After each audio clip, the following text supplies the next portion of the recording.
शंकरं शंकराचार्यं केशवं बादरायणं सूत्रभाष्यकृतौ वंदे भगवन्तौ पुनः पुनः। संस्कृते वृत्ति विमर्शः फेसबुक पटल पर आप सभी का हार्दिक स्वागत और अभिनंदन है। संस्कृत संभाषण शिक्षण के क्रम में आज के पूर्व हमने वाच्य के बारे में जाना कि वाच्य किसे कहते हैं, वाच्य कितने प्रकार के होते हैं, वाच्य का कार्य क्या है। आज हम जानने का प्रयास करेंगे कारक किसे कहते हैं और विभक्ति किसे कहते हैं। कारक तो कितने प्रकार के होते हैं, विभक्ति का कार्य क्या है, यह जब जान लेंगे, वाच्य और लिंग के बारे में जब जान लेंगे, तब पुनः हम संस्कृत संभाषण पढ़ने के लिए उन्नत होंगे और ठीक से संस्कृत संभाषण का अध्ययन अध्यापन करेंगे।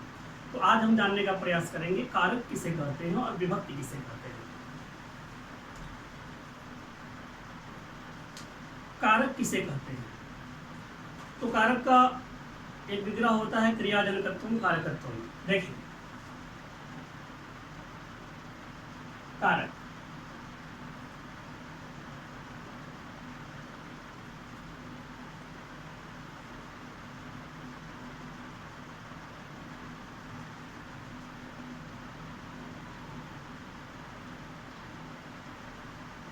क्रियाजनकत्वम कारकत्वम, क्रिया का जो जनक है वो कारक है।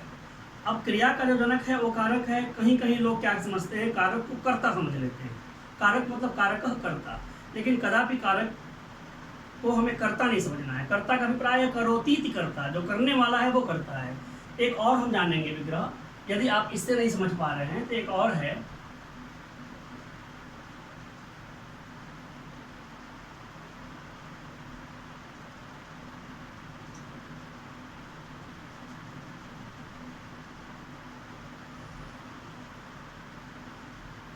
क्रियान्वयित्वम कारकत्वम, क्रियाजनकत्वम कारकत्वम, क्रियान्वयित्वम कारकत्वम अथवा क्रिया निष्पादकत्वम कारकत्वम।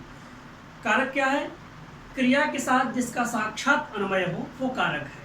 अब कारक 6 प्रकार के होते हैं, कर्ता कर्म च करणं च संप्रदानं तथैव च अपादानाधिकरणं च इत्याहु कारकानि षट्। संबंध को छोड़ के 6 प्रकार के कारक हो गए। तो क्रिया का साक्षात संबंध कर्ता से भी होता है, कर्म से भी होता है, कर्ण से भी होता है, संप्रदान अपादान संबंध अधिकरणादि से भी साक्षात क्रिया का संबंध होता है। तो जिसका क्रिया के साथ साक्षात संबंध होता है वो कारक होता है। जैसे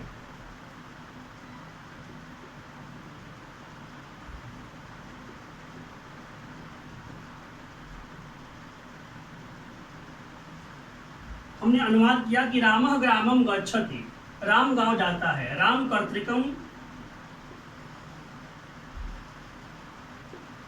ग्राम कर्मकम गमनम इत्यर्थ।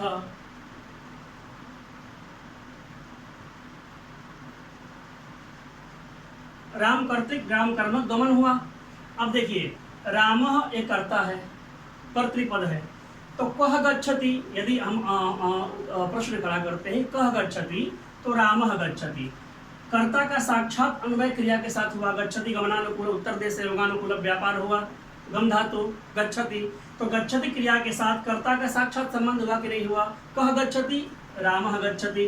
अब देखिए, कर्ता कारक है, इसका साक्षात संबंध गच्छति क्रिया से है, अतः एक कारक है। अब देखिए, एक ग्राम क्या है? कर्म है।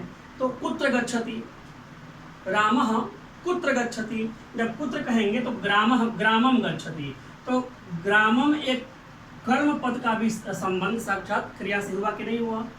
तो कर्तृ पद का भी अन्वय क्रिया से हुआ, कर्म पद का भी साक्षात अन्वय क्रिया से हुआ। अतः कर्तृ भी कारक है और कर्म भी कारक है। ठीक इसी तरह से यदि कोई साधन है, जैसे रामः द्विचक्रिकया ग्रामम गच्छति, यदि ऐसा वाक्य बनता है, अनुवाद होता है, तो एक और प्रश्न खड़ा होगा केन गच्छति, तो द्विचक्रिकया गच्छति। तो द्विचक्रिकया जो एक कर्ण पद है, इसका भी साक्षात संबंध कर्ता के क्रिया के साथ होगा। तो कारक क्या है? क्रियान्वयित्वम कारकत्वम, क्रिया के साथ जिसका साक्षात अन्वय हो वो क्या है? कारक है। इसका कदापि अभिप्राय हमें कर्ता से नहीं लेना है। कारक 6 होते हैं और सबका साक्षात अन्वय क्रिया के साथ होता है।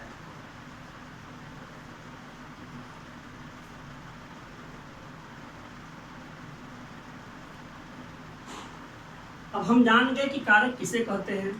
अब हम जानने का प्रयास करेंगे कि कारक होते कितने हैं। तो जैसे मैंने पहले ही बताया, कर्ता कर्म च करणं च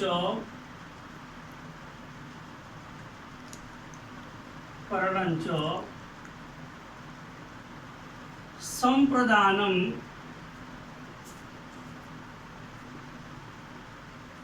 तथैव च अपादानाधिकरणं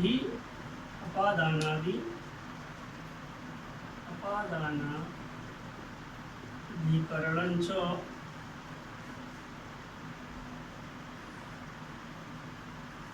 इत्याहुः।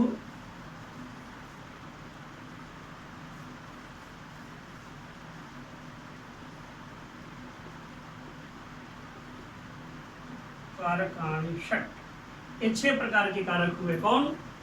कर्ता 1, कर्म 2, करण 3, कर्ता कर्म च करणं च संप्रदान 4, अपादान 5 और अधिकरण 6। ये 6 क्या हुए हमारे? कारक हो गए। और एक संबंध कारक है जिसकी गणना कारक के अंतर्गत नहीं होती है, षष्ठी विभक्ति की, वो भी है, तो उसको लेंगे तो 7 कारक हो जाएंगे। इस तरह 6 कारक होते हैं। अब हमें आपको सरल तरीके से समझा देते हैं।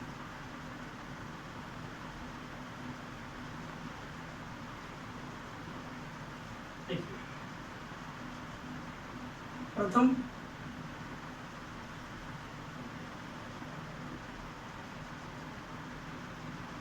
कर्ता, द्वितीय कर्म, तृतीय करण, चतुर्थ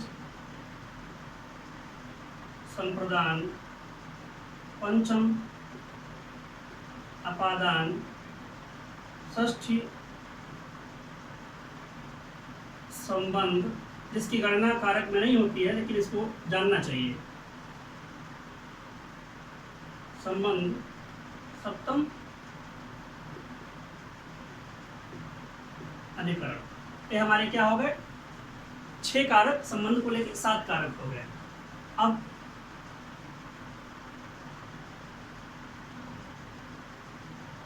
चिन्ह भी जान लेते हैं। कर्ता ने कर्म को करण से के द्वारा संप्रदान के लिए अपादान से अलगाव कह लीजिए, संबंध काकी के अधिकरण में पर ये चिन्ह हो गए हमारे। कर्ता ने कर्म को किसने, यदि करोति कारक का किसने यदि कहीं आए तो कर्ता का संबंध समझिए साक्षात उससे है। को कहीं आता है ग्राम को तो कर्म का संबंध हो गया। से के द्वारा, जिसके द्वारा कोई कार्य संपादित वहाँ करण हो जाता है। इस तरह से संप्रदान के लिए, जिसके लिए, जैसे दा धातु का साक्षात संबंध जो है संप्रदान से चतुर्थी से होता है। ब्राह्मणाय काम ददाति, किसके लिए गाँव दिखाई दे रहे हैं तो ब्राह्मणाय, तो ब्राह्मण चतुर्थी व्यक्ति संप्रदान का प्रयोग हो जाता है। तो ये हमारा क्या है? कारक है। इसको इस रूप में कारक को जानना चाहिए। अब हम जानेंगे विभक्ति किसे कहते हैं, उसके बाद फिर इसका संबंध हम विभक्ति से बनाएंगे।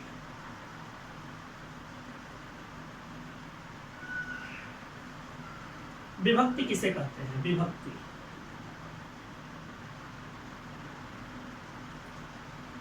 विभक्ति किसे कहते हैं? सरल है जानना। संख्या कारक बोधयित्री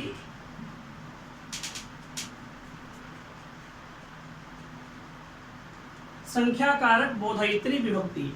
संख्या और कारक का जो बोध कराए वो विभक्ति है। कहीं कहीं लोग क्या करते हैं, कारक की संख्या का जो बोध कराए उसे विभक्ति कहते हैं। ऐसा कदापि नहीं समझना है।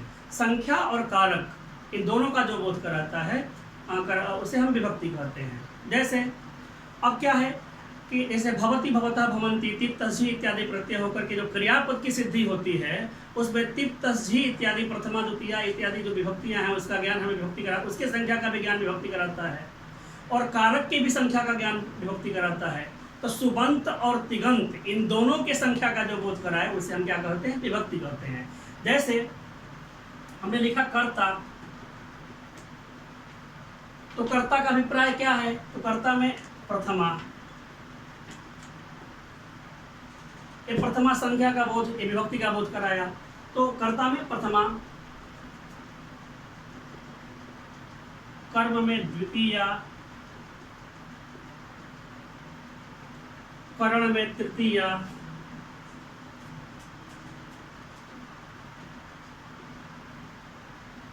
संप्रदान में चतुर्थी,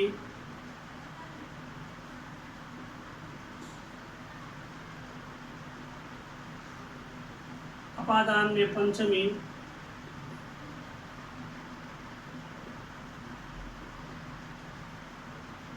संबंध में षष्ठी,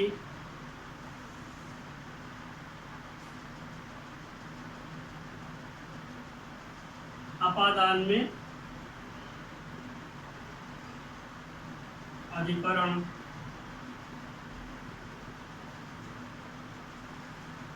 ये क्या कर रहा है? कारक का भी बोध करा रहा है और संख्या का भी बोध करा रहा है। ठीक इसी तरह भवति भवन्तः भवन्ति, गच्छति गच्छतः गच्छन्ति, इसमें भी हमें क्या करता है? प्रथमा द्वितीया और तृतीया तिप तस्झी इत्यादि का जो की संख्या का जो बोध कराता है वही विभक्ति है। सुबंत के संख्या का जो बोध कराए वो भी विभक्ति है और तिगंत के जो संख्या का बोध कराए वो विभक्ति है। संख्या और कारक दोनों का जो बोध कराए वो विभक्ति है। विभक्ति के बारे में जान गए। अब एकदम सरल सा एक उदाहरण देख लेंगे जिससे कारक और विभक्ति दोनों का ज्ञान हो जाएगा। एक शब्द रूप, राम शब्द का हम रूप लिख देते हैं।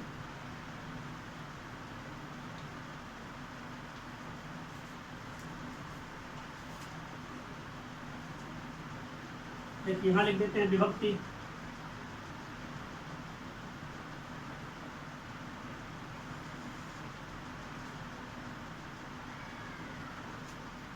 यहाँ लिख दिए कारक,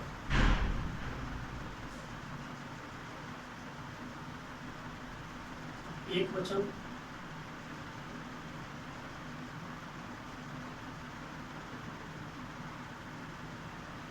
द्विवचन,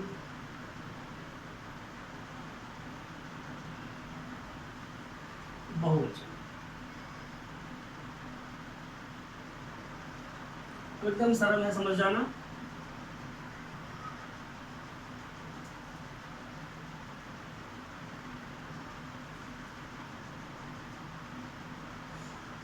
राम रामौ रामा, इसमें कर्ता, ये कारक क्या है? कर्ता कारक, विभक्ति प्रथमा।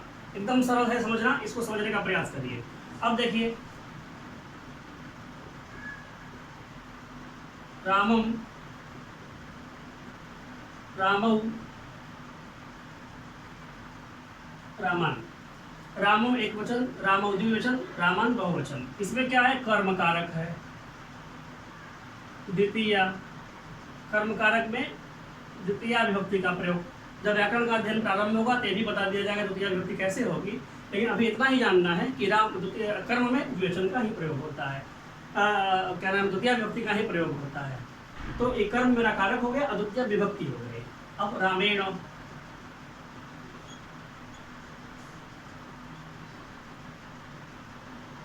रामाभ्याम, रामैहि, ये क्या है? करण है, विभक्ति तृतीया।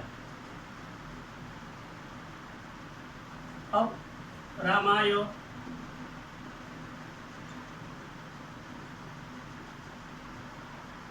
रामाभ्याम, रामेभ्यः। रामाय एक वचन, रामाभ्याम द्विवचन, रामेभ्यः बहुवचन। ये क्या है? संप्रदान है, इसमें चतुर्थी विभक्ति। अब देखिए रामात,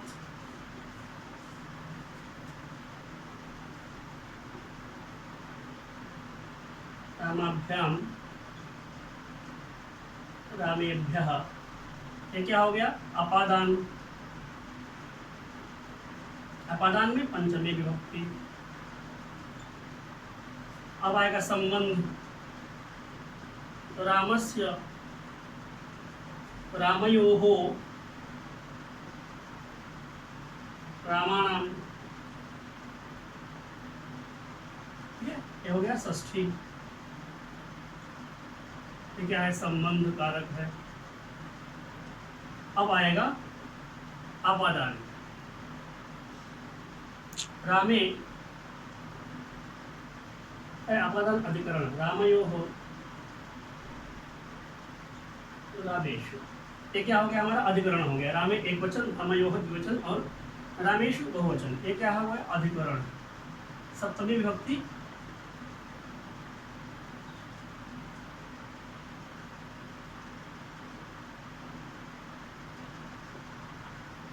अधिकरण सप्तमी। बस इतना ही जानना था और यही जानने के लिए हम लोगों ने इतना विस्तार किया। अब देखिए कारक कितने होते हैं? कारक 6 होते हैं।